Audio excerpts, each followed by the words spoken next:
Market की जानकारी के लिए हमारे YouTube channel Gupta commodity service को लाइक, शेयर, सब्सक्राइब करना ना भूलें और पास में दिए गए बेल आइकन को जरूर दबाएं ताकि वीडियो का सबसे पहला नोटिफिकेशन आप तक पहुंच सके और हमारी दी गई जानकारी से आपके व्यापार को लाभ मिल सके। अगर आप भी अपने व्यापार को आगे बढ़ाना चाहते हैं तो हमारी व्हाट्सएप सर्विस से जुड़े, जहां आपको मार्केट की सभी तरह की जानकारी मिलेगी। चना, मूंग, सोयाबीन, सरसों, उड़द, काबुली चना, तुअर, मसूर तथा सभी मसाले या अन्य सभी तरह की जानकारी मिलेगी। कब माल खरीदे, कब माल बेचकर निकलना चाहिए तथा किस भाव में माल को स्टॉक किया जाए, ये सब चीजें आपको हमारे व्हाट्सएप ग्रुप में मिलेंगी। अगर आप भी इस तरह की व्हाट्सएप पर जानकारी चाहते हैं, हमारे व्हाट्सएप ग्रुप से जुड़ना चाहते हैं, तो स्क्रीन पर दिए गए नंबर 9729329285 पर हमें फोन या व्हाट्सएप पर मैसेज कर सकते हैं। तो आज हम तुअर, उड़द, उसके साथ मूंग, मसूर, लौंग, सौंठ, हल्दी और जीरे की तेजी मंदी की बात करने जा रहे हैं। तो शुरुआत करते हैं तुअर से। तुअर में अभी कोई खास बड़ी तेजी नहीं दिख रही है। 100-200 का उतार चढ़ाव मार्केट में फिलहाल लगा रहेगा। तुअर शॉर्टेज में आ गई है। चेन्नई, दिल्ली कारोबारी हर भाव में माल खरीदने लगे हैं। वर्तमान में सरकार की दहशत एवं मुनाफा वसूली की और बिकवाली से 103 रुपए प्रति किलो लेमन क्वालिटी रह गई है। रंगून से तुअर दिल्ली के पड़ते 500 रुपए ऊपर के मिल रहे हैं। रंगून से लोडिंग लेट हो रही है। तुअर की कोई फसल आने वाली अभी नहीं है, इसलिए तुअर की जड़ में मंदा नहीं है। लेकिन सरकार तुअर के भाव को नियंत्रण करने के लिए बीच बीच में कुछ ना कुछ निर्णय लेती रहती है, जैसे कभी स्टॉक लिमिट, कभी नाफेड बिक्री, जिस कारण बाजार में बड़ी तेजी नहीं आ रही है। अब सुनने में आ रहा है कि सितंबर में अफ्रीका से तुअर आ रही है। साथ ही बढ़े भाव के अंदर तुअर दाल की लिवाली काफी कमजोर है। तो अभी करना क्या है कि अगर तुअर के भाव बढ़ते हैं, 200-300 भाव बढ़ते हैं, तो आप थोड़ा थोड़ा माल निकाल सकते हैं, हल्का हल्का मुनाफा लेते रह सकते हैं। बाकी अभी 100-200 से बड़ी तुअर में तेजी नहीं दिख रही है। अगर वही बात उड़द में करें तो तुअर की तरह उड़द पर भी सरकार की पूरी नजर है।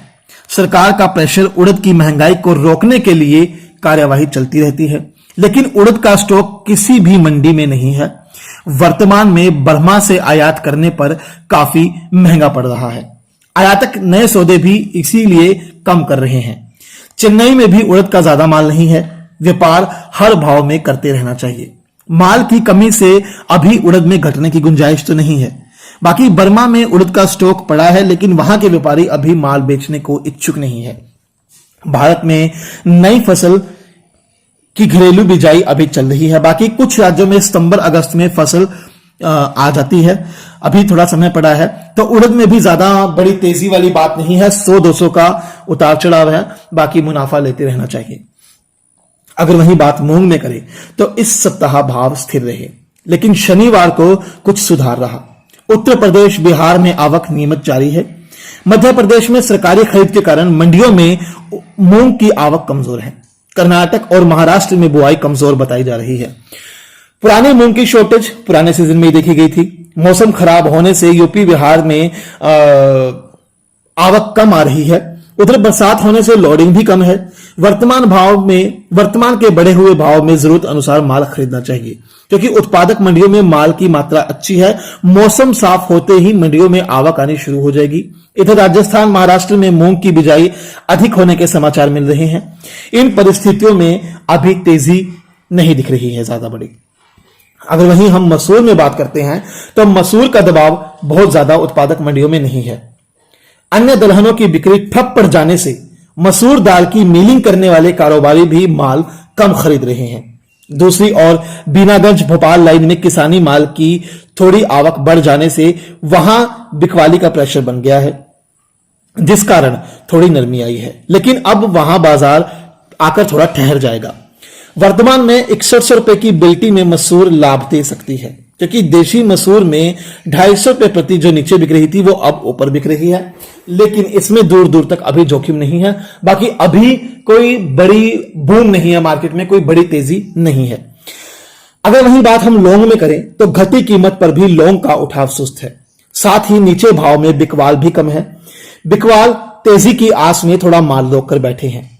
अभी हाल ही में इसमें 110 रुपए की मंदी आई थी। आगामी 1-2 दिन में हाजिर में लौंग सुधरने के आसार नहीं दिख रहे हैं। अगर वही बात हम सौंठ में करें तो सौंठ में अभी मंदा नहीं है। बढ़ी हुई कीमत पर सौंठ की बिक्री सुस्त है। स्टॉकिटों की लिवाली सुस्त बनी होने से सौंठ सामान्य 31,500 रुपए प्रति क्विंटल के आसपास है। हाल ही में इसमें 500 रुपए की तेजी आई थी। अदरक की कीमतों में फिर से तेजी का रुख बन गया है, जिस कारण सौंठ में भी आगे तेजी आ सकती है। तो अभी बाजार की धारणा यह है कि सौंठ के अंदर अगर भाव थोड़े और नरम होते हैं तो खरीदारी करके चला जा सकता है, क्योंकि आगे सौंठ में तेजी दिख रही है।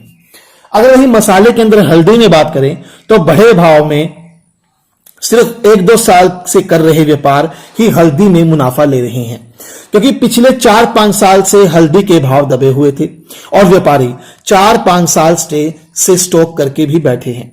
अब इन बढ़े भाव में उन्हें थोड़ी राहत जरूर मिली है, लेकिन इतने सालों का ब्याज और माल की शॉर्टेज लगाए तो अभी भी पुराने व्यापारी नुकसान के अंदर हैं। हां, पुराना माल ज्यादा नहीं है, निपट चुका है, बस बड़े व्यापारियों के पास ही बचा है। इतने समय से भाव दबे होने के कारण हल्दी का वर्तमान उत्पादन भी कम है और हल्दी के गट्ठे का आकार भी थोड़ा छोटा बताया जा रहा है। इसी के चलते अभी हल्दी में और तेजी आनी बाकी है।